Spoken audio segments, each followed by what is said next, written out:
Welcome to Hitting Home. I'm Arif and it's a pleasure to be here with you today, wherever you're receiving this content, online, on cable. Thanks for joining. We are at an interesting point, and this episode or this show is sure to get under your skin a little bit, push some buttons, cause you to think.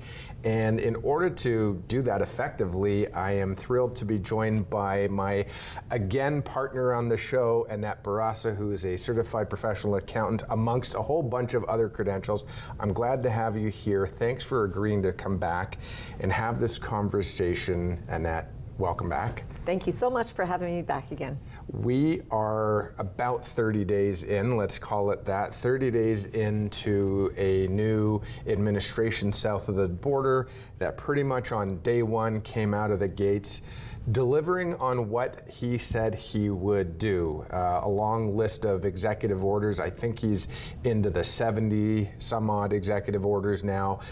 Certainly some are being met with a sense of pride and relief, and others are being met with a sense of other emotion, whether it's disdain, disgust, fear, uncertainty, all sorts of things. I don't know if the country south of the border is any more unified yet. I don't know. I think time will tell.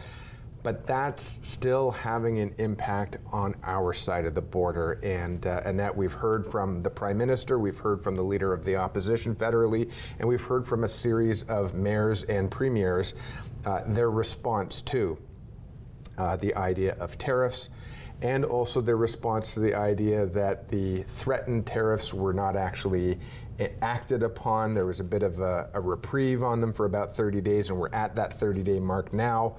So the question is, what are we doing north of the border, and who are we talking to as an audience? And that's really why I suggest that this show is going to be quite impactful, and it's going to get under some people's skin, because I genuinely sense there are people who are sitting waiting to decide, how they're going to react to life happening to them. Yes, I am seeing a lot of reactions in my client base. My client base is all small business owners, and they are definitely reacting, and I would say they are reacting mostly emotionally. It's the fear, it's the uncertainty, what's going to happen to my business, what's going to happen to my clients. It's a trickle-down effect, right? It's a domino effect. So I have clients, they're affected by their clients, they're affected by their clients or homeowners that are now making a change in decisions. So there's a lot of unknown out there right now, and people are getting really nervous.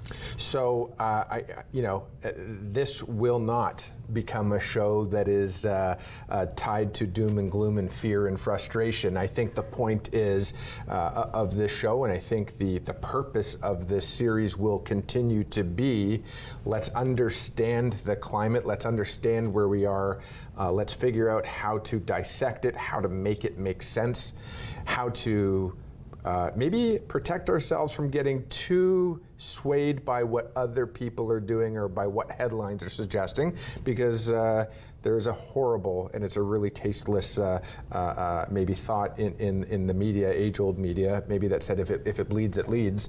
But you can put that into today's context. If it sows fear, if it sows uncertainty, if it sows sleepless nights, then we're going to make it a headline, right? And so I think the purpose of the show has been and will continue to be, let's maybe set that aside for a moment. Let's do our best to set aside even some of the emotion for a moment, and let's take a look at what the sensible thing is for me to do, either for the business that I am tasked with serving, or my household, which I'm responsible for serving and protecting. Maybe it's family and et cetera. And I think that's really what we should look at today. And so I've got a couple of notes, obviously, and I've shared some thoughts with you about what I'd like to cover over the series. And first things first, let's grasp an understanding of where we are. The market is reacting. So we have some uncertainty in the market, if you will. Long before the election for the U.S. For south of the border, there was already strong talk around the economic climate that we are in recession territory. There are many who say it doesn't matter what the headlines say, we're in a recession. My business is in a recession. And then we are at a near historically weak Canadian dollar.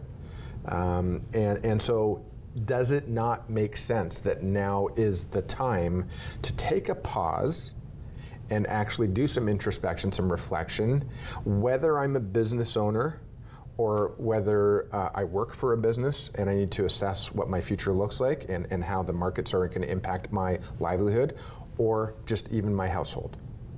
And I agree with you. I believe we should be doing this regularly anyway. I believe at least annually, shouldn't we be stepping back and really taking a look at our business and determining, is this the path that we want to go on? Do we need to make any changes? Do we need to adjust clients that we're servicing? We do need to be doing that non-emotional, more analysis of our business, but now even more so with things popping up. And it's not just the tariff. It can be interest rates. It could be the housing market. There's so many things that can be causing uncertainty in our business.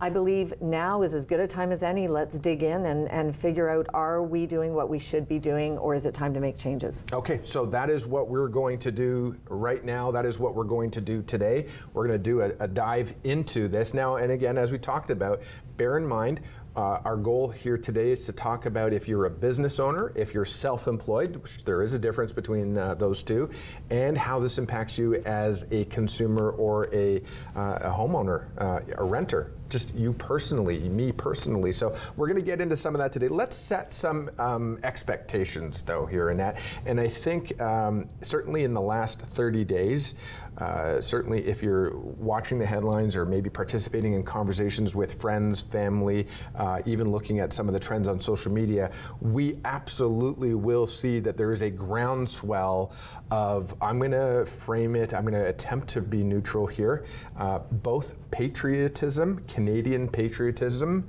as well as a sense of anti-Americanism. And I think some people have done a pretty good job at saying, listen, you're my American neighbor, you're my American friend and family member. I still love you. This isn't about you personally. This is Canada against the U.S. administration's actions right now. And I think it's important to put that out there in fairness. That being said, it's flowed into the wonderful hockey game that happened recently where Canada managed to retain world championship status, which was phenomenal, and it was a bit of stick it, Trump, yes. kind of an attitude, which was of course partially in fun and in jest and good nature, and some of it probably was very heartfelt. But some of the other things that we've seen in the last 30 days include some very strong opinions around buying Canadian or anything but American purchases. And we have some thoughts around that I think we want to share with our audience. And so let's set some expectations around this type of where we stand and what our stance should be going forward for the near future. I love the idea of us focusing on buying Canadian. I love the idea of tearing down interprovincial boundaries or tariffs and opening up the Canadian market to other Canadians and focusing on supporting our own. I do have a concern of how we will behave towards Americans or how Americans will behave towards Canadians. We are all just citizens of these countries, so personally, that's a concern I have. We need to keep in mind that this is government administrative policies it's not the citizens that necessarily all want it. But I do love the idea of, we've got Facebook groups and we've got sites that are coming up with all Canadian made. So I think that's helping us make some decisions. I think it is important to dig deeper and say, is it just really truly made in Canada? Are the parts made in Canada? Do we open up to negotiating more with just non-Americans? There's a lot to think about when we're making our spending decisions. Mm-hmm. Absolutely, and I do also think that it's very important to recognize that this is a snapshot in time. Our countries, our nations have had relations for a couple hundred years. And we've been best friends. You can go back to 9/11, where everybody was flying both flags simultaneously or together. Sure, we may have some differences. We may have some ideological differences. We may have some cultural differences. We may have some tax-based and capitalist sort of nature differences. but we're still brothers, sisters, friends, neighbors, et cetera. Many of us have family on either side of the border. But it is important to recognize that this is literally, I mean, this is a moment, and this is a moment when people are reacting and people are emotional, but this isn't even a hiccup yet. And I'm going to say yet. We don't know what this is going to be, and I think that that's the important thing. But if you look at 200 years and 30 days, this isn't a rounding error. This is not even a decimal, really, or this is a thousandth of a decimal, 30 days over 200 years. So before we get too carried away, I think it is important for us to take a step back, try and set aside some of the emotion. I'm not discounting the emotion. The emotion's real and perceived as real.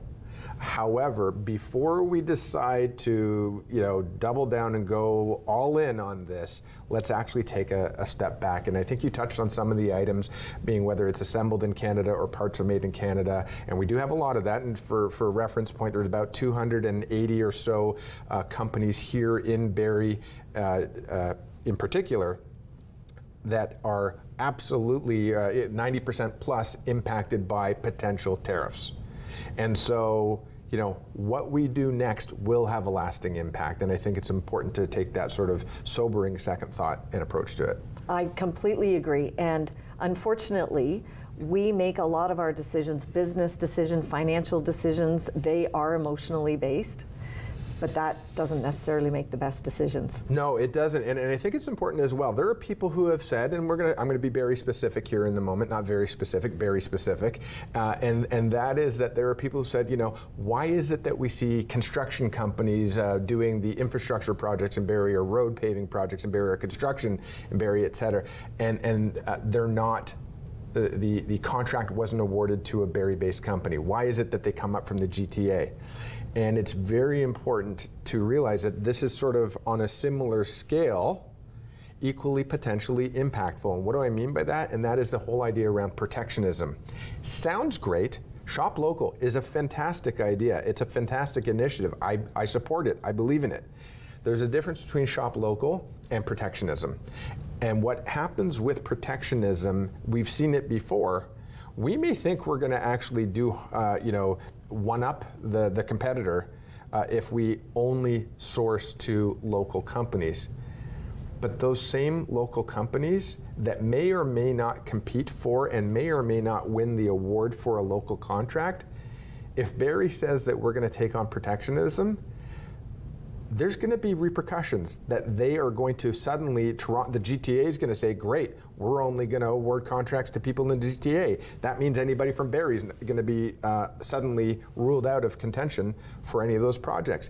Similarly, in this scenario here, we could be protectionist if we want to in Canada, but there's an impact that will have. Now, put everything aside, tariffs are going to be real and calculations are going to be real, and we're going to continue this conversation. However, the idea around protectionism isn't as clean cut as we might want it to be. Is that fair? Yes, and what comes to mind when you're talking about that is, I remember learning in economics, the whole reason that we have the global economics is because we cannot make or produce everything efficiently here. So that's encouraged the whole world economy. So if we do decide that we're going to go protectionism and only support Barrie, for example, as you said, what's going to happen to our inflation then? What's going to happen to supply and demand? We're going to have a whole other set of issues that we're not even thinking about. We do have to have a balance when we're making these decisions. Absolutely. Now, with that in mind, you would think that the next thing that we're going to talk about when we come back from the break is, what do we need to do with our business? But I think actually, if I know you well enough, we're actually going to step back even farther than having a look at our business. So I'm going to leave you hanging, but when we come back from the break, we're going to dive into what some of the options are, because you may be wondering, okay, great, I get it, I hear you, but what do you want me to do about it? We're going to talk about that right after this break. Stay with us for more from Annette and me on Hitting Home. We'll be right back.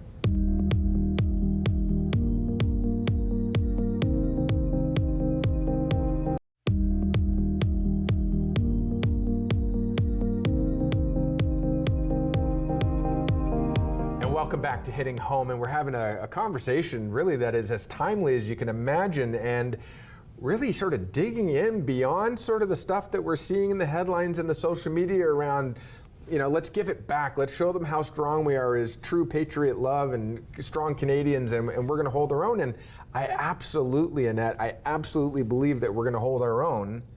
And I think the best way that we're going to hold our own is to actually decide, okay, we had our moment. We've taken our outbursts, we've expressed our discontent, we've expressed our frustration, and now we're going to be strategic, and we're going to serve not only our country, but we're going to serve our own personal, families, and business interests, and we're going to take a look.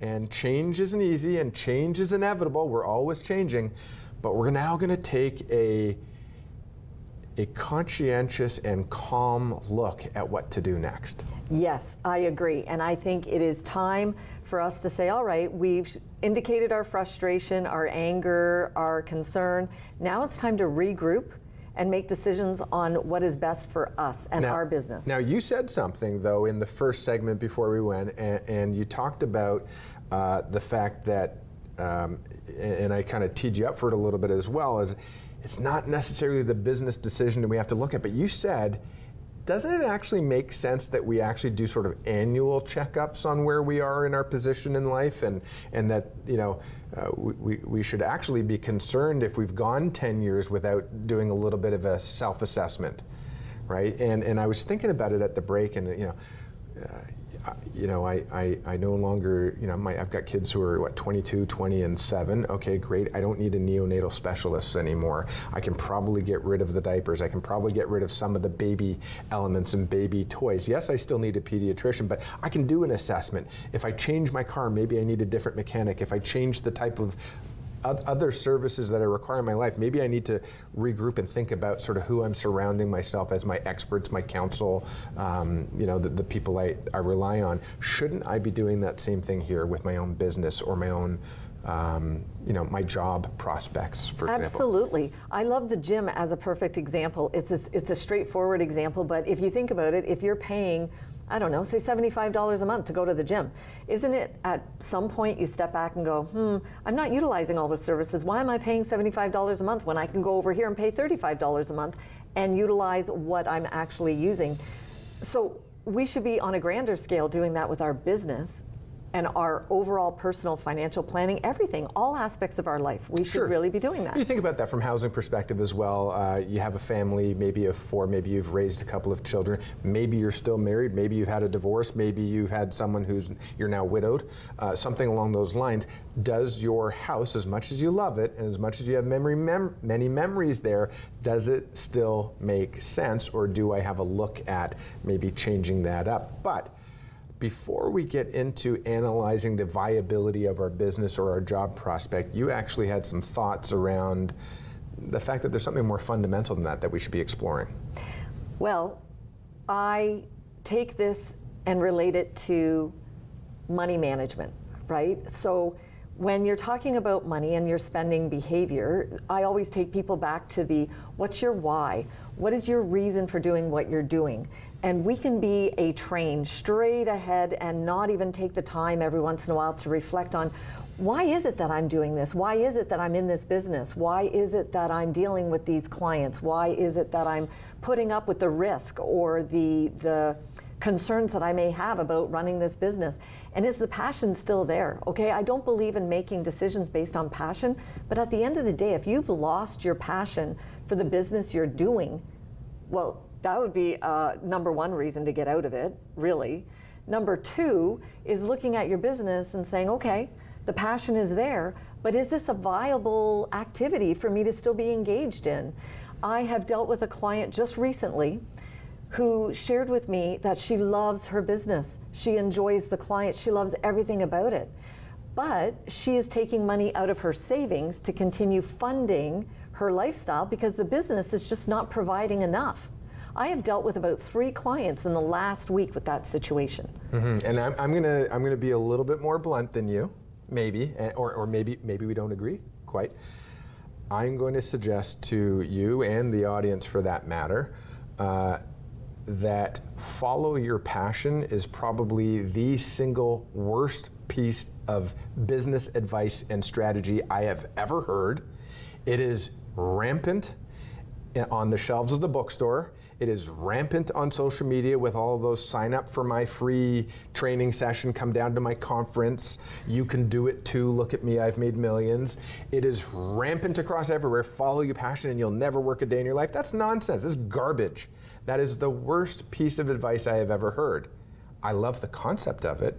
I would love someone to be passionate. I love being passionate about what I do. But at the end of the day, is it viable? Does it make sense? Will it net the outcome that I am working for? If I'm going to put in a minimum of 40 hours a week, if not 80 hours a week into any venture, and I'm going to take a second mortgage and a business line of credit, and I'm going to invest in people, and I'm going to invest in time, and I'm going to innovate, and I'm going to build a supply chain, and I'm going to do all these things, it better be more than passion. And there are those who would say that the opposite to that, or maybe a more appropriate strategy, includes find a need, find a gap that is either not being serviced or has room for more people to be servicing it, and maybe that could use someone who's servicing it better than what the status quo is. Find that gap, find that need, fill it, even if it's boring, but there's a demand for it, and fall in love with that. And fall in love with the fact that doing that thing, that business, that role, that job, that craft will net you the outcome you're looking for, and that at the end of the day, we have to fund our own retirement. Many people have been saying for decades that CPP and OAS won't be there or won't be sufficient. So what is it that you're working for? I want a certain quality of life. I want a certain lifestyle. I need a retirement, etc.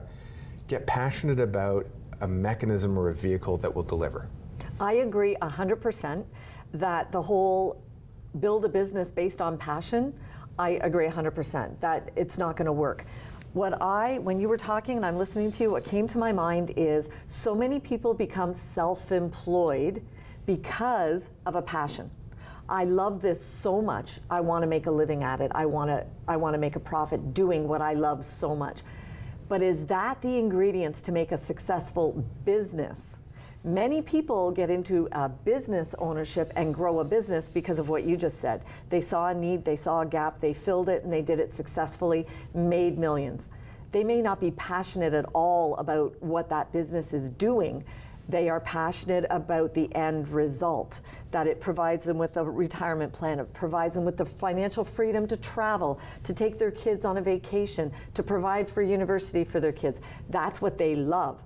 The mechanism to get there, you don't have to be passionate about. So we're gonna, and I think that's worth sticking on for a moment, because bear in mind, we are not assessing the viability of the business yet. We're gonna get there, promise you, we're gonna get there.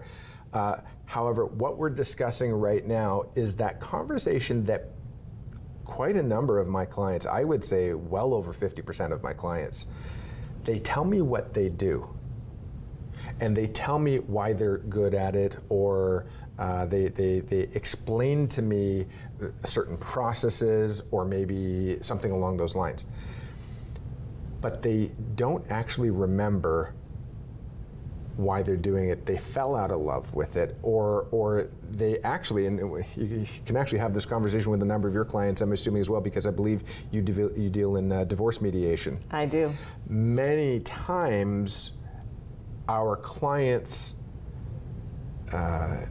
unbridled energy and focus and tunnel vision into the success of the business actually trumps, bad word maybe these days, so go with it, but actually takes over that excitement, that enthusiasm, and that dream why we started the business to begin with. And so we often see divorce and separation because of financial duress, or a lack of communication, or a falling out of alignment between spouses or partners, etc. And so what we're talking about right now is, if you've been in business for over a year or over 5 years, maybe over 10 or 20 years, do you remember why? And not only do you remember why, because I don't think that that's actually the key to remembering why. In the moment when you started it, did you know your why? And now that it's been X number of years later, is your why still the same, or did your why change? And at the risk of sounding like Simon Sinek, God bless him, I love the guy, I really do. But did your reason, did your purpose, does the outcome that you're fighting towards remain the same? Because the car I had on my poster in my room, on the wall 35, 45 years ago is not the same that I would have today. In fact, I don't have a car as a poster on my wall today at all. I've got different things on my wall. So the reason I started my business then, is it the same reason? Have I stopped to think about it? And is the vehicle going in the right direction?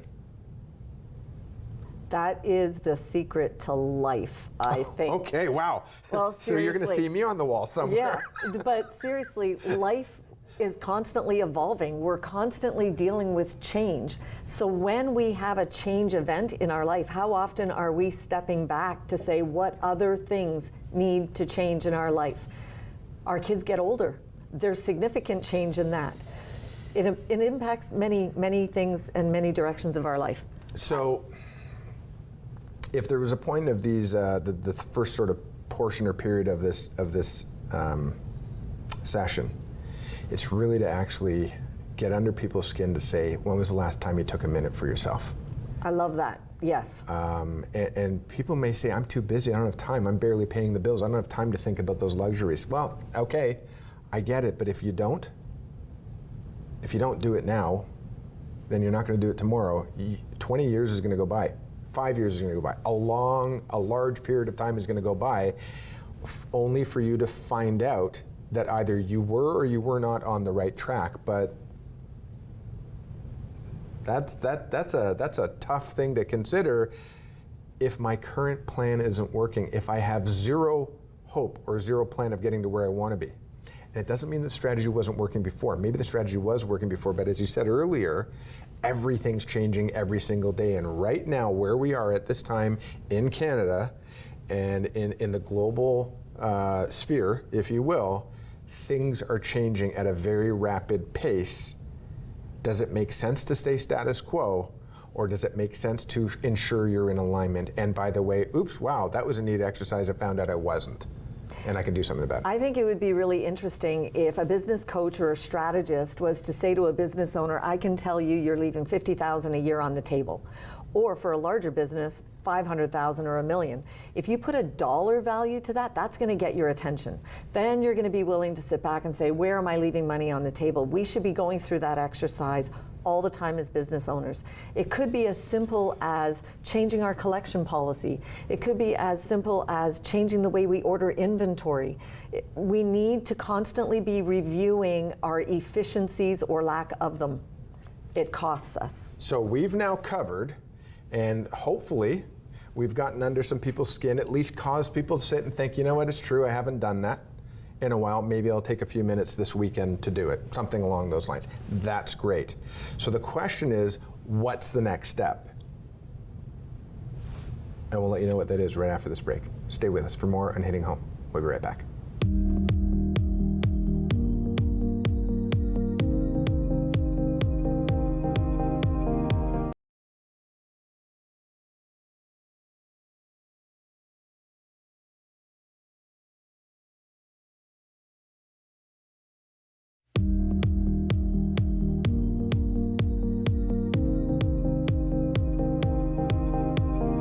Welcome back to Hitting Home, and Annette and I are, oh man, we're having a robust conversation. We trust we have caused you to pause and think, because we are accounting for uncertainty, as it says on the bottom of your screen, accounting for uncertainty. We are at a period of uncertainty that is essentially being imposed upon us. However, could this in fact be a blessing in disguise? Could this in fact cause us to take a look at our own lives, at our own vehicles, at our own business, and decide, well, as we talked about in the first couple of segments, if you're just joining us now, we've asked the question, what's it all for anyway? Why am I putting out the effort, and why am I taking on the, maybe it's a risk, good risk, bad risk, investment in my current vehicle? Why am I doing all these things? Do I remember why I started doing this all? Do I remember what I'm fighting for either myself personally, or for my family, or to make an impact in the community? What am I doing it all for?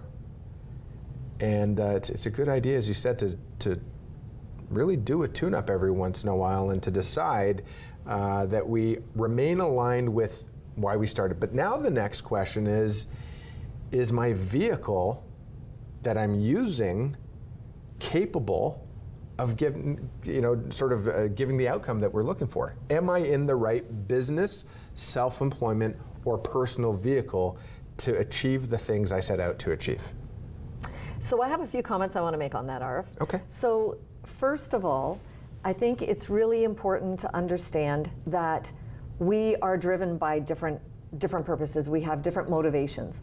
If we're looking at a business as a vehicle, we do need to know our why. What is our ultimate goal? We work to live. We don't live to work, or we're not supposed to. So ultimately, we are working to generate money to fuel something. And what is that? If we are in tune enough with our ultimate goal, and we actually focus on it and resonate with us, that's going to motivate us to make whatever decisions we need to make in order to achieve that goal. And I think too many people separate personal from business. They think this is my business world and then this is my personal life. But at the end of the day, the business is fueling our personal life. So it's worth taking the time to really invest in that. What is that why? Who is the why? What is going to keep us getting up every day to go to that business? But then, what decisions have to be made to modify that business to achieve our goals? Our personal goals can be changing. Our business environment is definitely changing. So we need to be reviewing that and modifying whatever we need to do, again, to meet our personal goals. So just to jump in there, I mean, this conversation that we're having at this time right now, and we're discussing the potential of tariffs, and it's no longer the potential of tariffs. Simply put, the fear or the concern around the potential of tariffs has actually revealed itself in very real changes that have already started to take shape. Yes. Businesses are changing their supplier habits. They're changing, they're hoarding cash. They're hanging on to money, basically. They're either letting go of people or they're freezing on hiring people. Lots of change is actually taking shape, even though not a single tariff has actually been enacted or enforced yet. But going back to my friend Simon, okay, it is important, and I think that's where sort of the knowing your why comes in. When people say, if you find what you're passionate about, you'll never work another day in your life, that's false, it's wrong, but at the same time, there is some truth to it. And that is, if you find your passion of what you're working towards, you probably will no longer get weary in well-doing. You probably will no longer, you might get exhausted, but not tired. You're likely to stay energized because you know what your purpose is. You're fighting for that gold medal at the Olympics, or you're fighting for domination in your industry sector or something like that. You're working towards an outcome. When you know what it is much more, I'm not going to say easy, but it's much more possible to stay energized about that mission. Yes, it's easier to reflect on, and the changes that are required becomes very, very evident when you're very clear on what the end goal is. So now the question, though, is, we figured that out. Let's pretend. We're going to pause the show for a moment. We're going to take a day, an hour, think on it, pray on it, meditate on it, whatever, go to the gym and exercise on it. And you're going to come out with okay, that was a great exercise. I'm on track. I'm still where I want to be. Everything is fantastic. Let's keep going. Or I realize I'm not. What do I do now? And the question that I ask you now is, how do we determine if my vehicle is the right vehicle? Not what am I doing it for, but is my vehicle going to actually deliver me the outcome? So when I'm dealing with clients, what I ask them is, what's the timeline to reach that goal? What do we need for the annual income to reach that personal goal? And is the business right now going to satisfy that goal? And what I'm seeing with my clients is they may be passionate about their business enough that they don't want to give it up. But then the reality is, well, then you need a part-time job, you need a second income, or maybe you need to partner up with somebody, collaborate with somebody who's got a bigger business, complementary services that can help. There's strategies that you can work through, but you really have to be real and honest with yourself and say, is what I'm doing going to get me to that end line? I'm going to be a little bit more blunt. Okay. There's another one that we haven't talked about. Oh, okay. If you've decided that your passion is taken over your sensibility, ooh, that's good. then you might want to consider bringing on a partner who's less emotionally attached to that passion, who allows you to become a really good technician of your business, maybe a great operator of your business. Maybe you take on the role as chief operating officer of your enterprise, depending on your corporate structure, and you bring on a CFO or you bring on a CEO who will help you bring on other partners who can shore up where your revenue streams seem to be weak or your margins appear to be non-existent or diminishing returns. You really have a good point there, because when you've been doing your business for 10, 12, 15 years, you know, you could be so in it that you don't even see what you need to see. And sometimes getting that expert to come in, a growth strategist or a coach, or hiring somebody, they can more easily see what needs to be done. But it's hard for us when we're so in it and so thick in it. Really good point. Well, I appreciate that. And so some of the things that we actually need to talk about is deciding, one, if your business is viable. And there are some new things that we have to take into consideration. Supply chain's been changing for decades. Technology has changed the landscape for decades. This is not the first time we're having to face what does change look like. But some of the things, we cannot underestimate the fact that we're looking at potentially 25% tariffs on certain goods, if not a wide range of goods.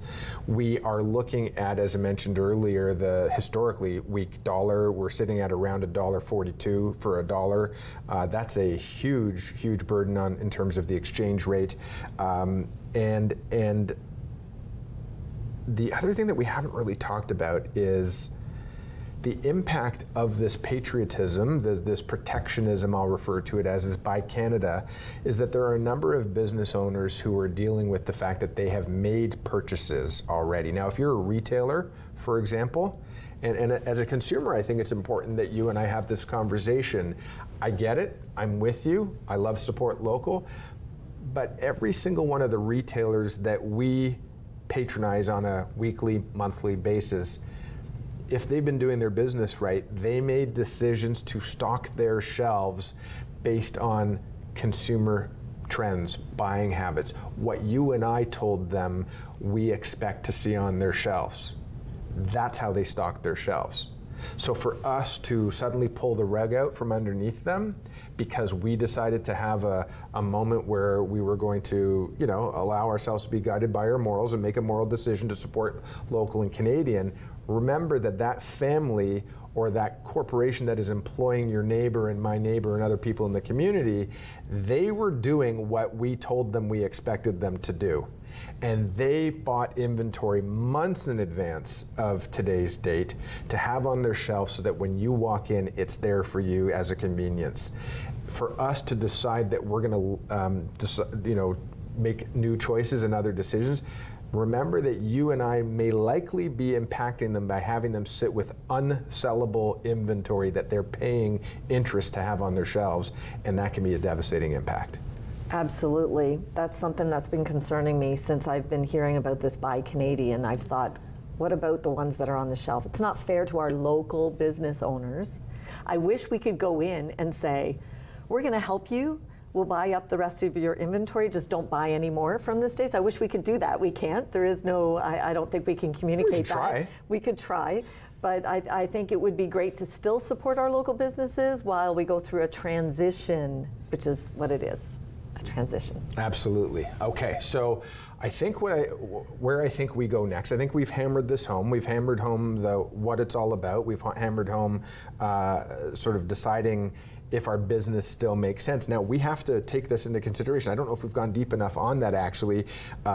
Is our business still viable? Is this vehicle still going to get us to where we want to go? And you talked about it, financially, the cost of goods, the cost of the competition that's out there, the tariffs, the weak dollar, all those different types of things.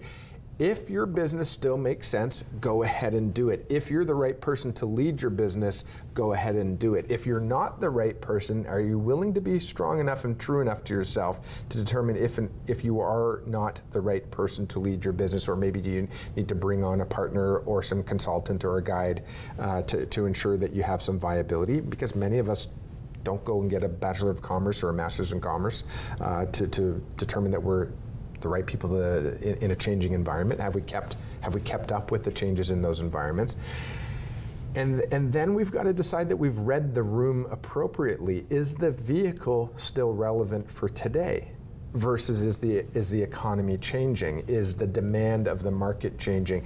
Are our markets themselves changing? So when we come back from the break, let's dissect what it could look like on how we can analyze some changes that we could make that would still support our morals around deciding to be Canada first and ourselves maybe first as well, a little bit more sticking up for us. So what are some things that we could do to bolster our business, to adjust to the change? And then if not, what's the alternative? You ready for that? Sounds good. I think it's a pretty big undertaking, actually, and we don't know what your specific business is. We don't know it yet. But these are still questions that are, I think, universally applicable. Is that a fair statement? So stay with us right after the break. We're going to dissect this a little bit more and help you think of some questions that you can ask yourself and give you some options to explore so you can decide where you're going to do next. Stay with us. We'll be right back after this break.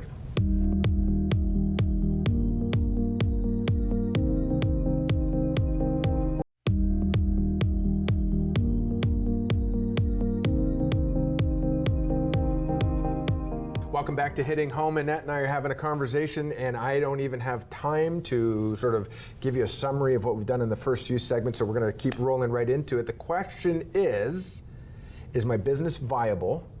And if yes, even though it's viable, given the changes in the economy, given the change in the market, given the change in the political climate, what do I need to do to stay relevant? What do I need to do to ensure that my business stays viable? Let's go from there. Okay.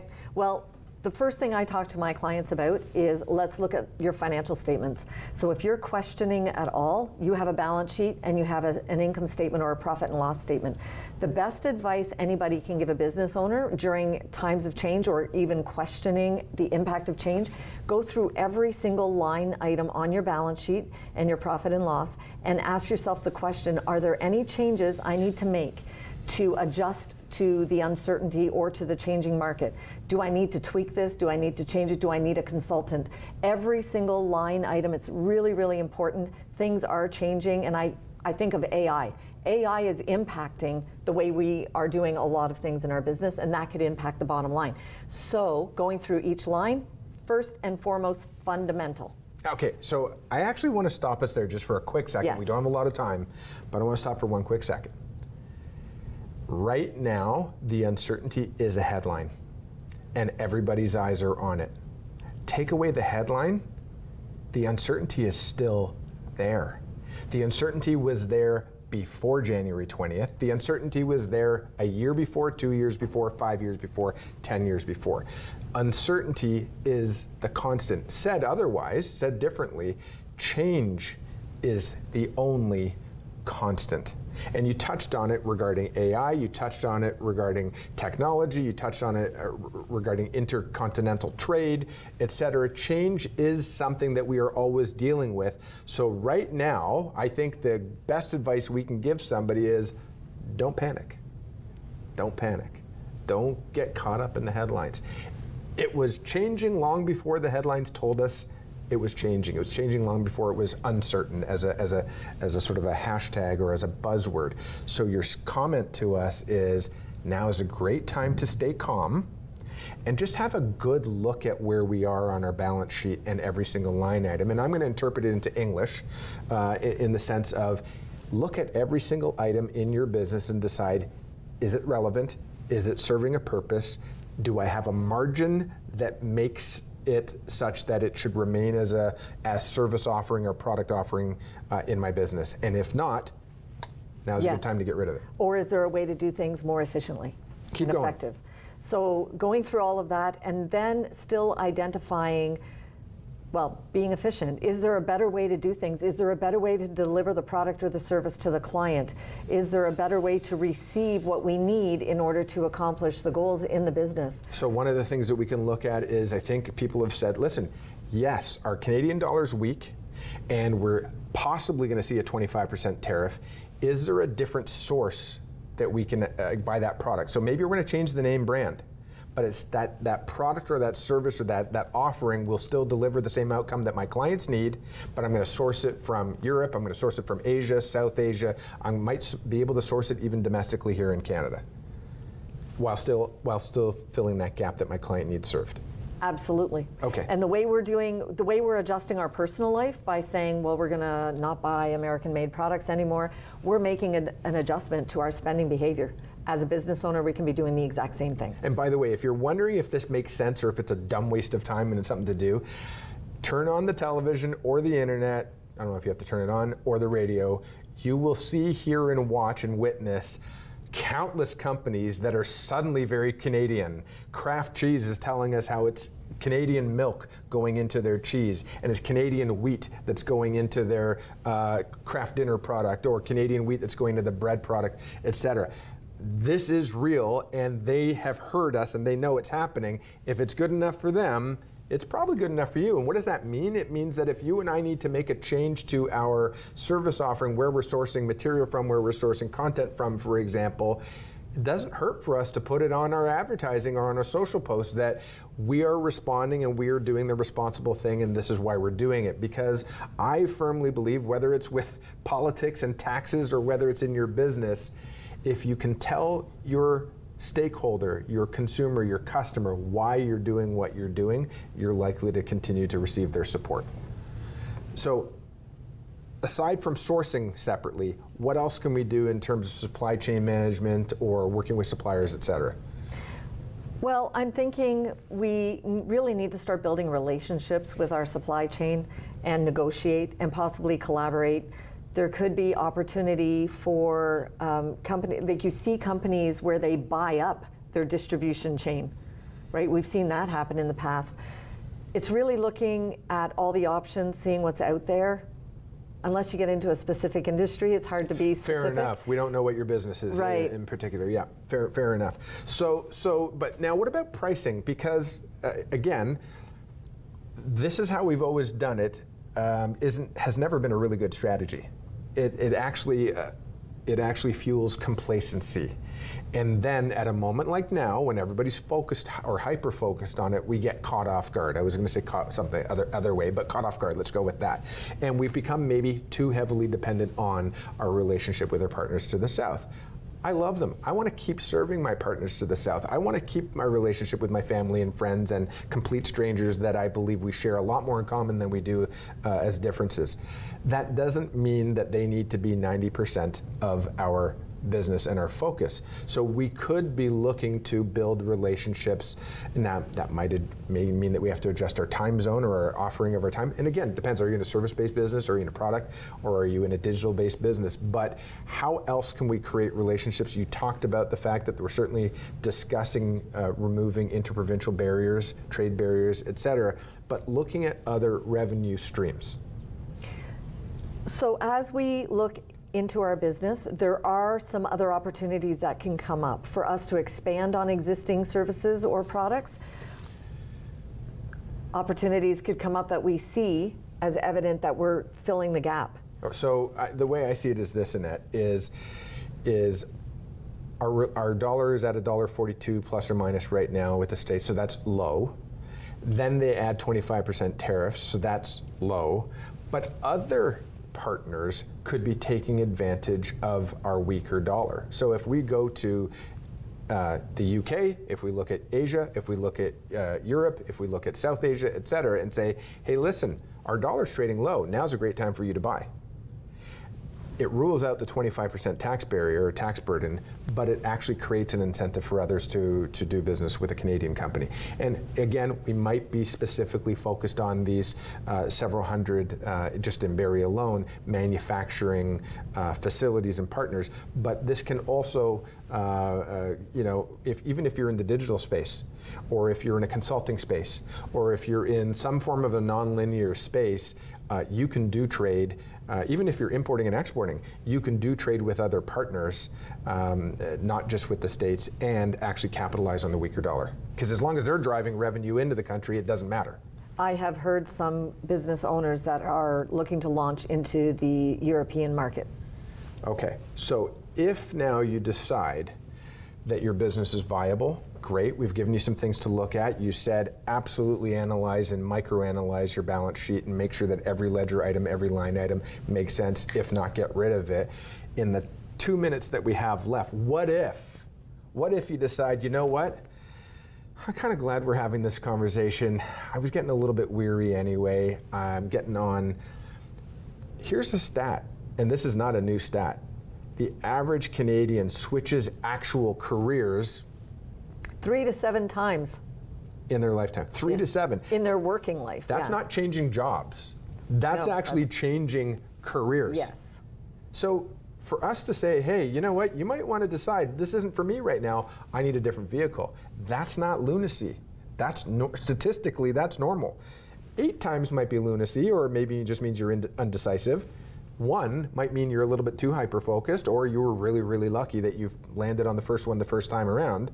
But between 3 and 7 isn't actually abnormal. So if you need to take a look at a different opportunity, how scary does that need to be? I think that can be very exciting. I think it is major change in our life that could end up opening up a door that we didn't even see existing. So I'll use myself as an example. I was an accountant for a long time, and then I went through a divorce.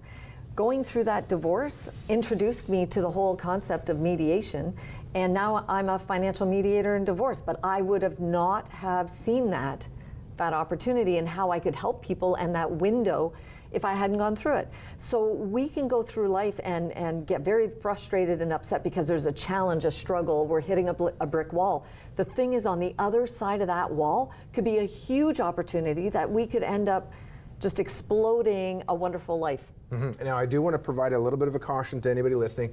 If you are thinking of moving, changing your home where you're going to need to qualify for a mortgage, I'm just throwing this out there. I know that this is a little bit left curve on the mortgage conversation, or on the conversation for today. Don't make a move without talking to your mortgage broker, mortgage agent, financial advisor, because your lending organization is going to want to see some consistency, and changing jobs just before you need a mortgage is a really bad idea. So I'm just throwing that out there. But in the minute that we have left, Annette, I think it is important. There are people who are going to say, this is all I know, this is all I've done, or this is what I've done for the last 10 years. And my offering to people at home thinking about that is, I am willing to double down. I'm willing to promise you, air quotes there, that the people who you've done business with for the last period of time, however long that is, it wasn't just because of the product that you offered. It wasn't just because of the service you offered. It was because of who you were as a character, as a human being, the relationship that Annette talked about that you did build. You built goodwill in the community with these people. They could have chosen any other supplier or any other retailer to get that product from.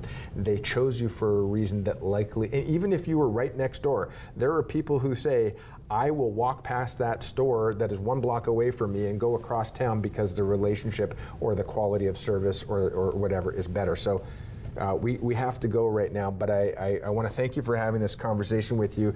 Closing thought for you in 10 seconds or less. Okay, it's not failure. Embrace change. When you make a change, it's not you're failing or exiting. It is doing what you need to do given your current circumstances. And we will see you next time on Hitting Home. Thanks for joining.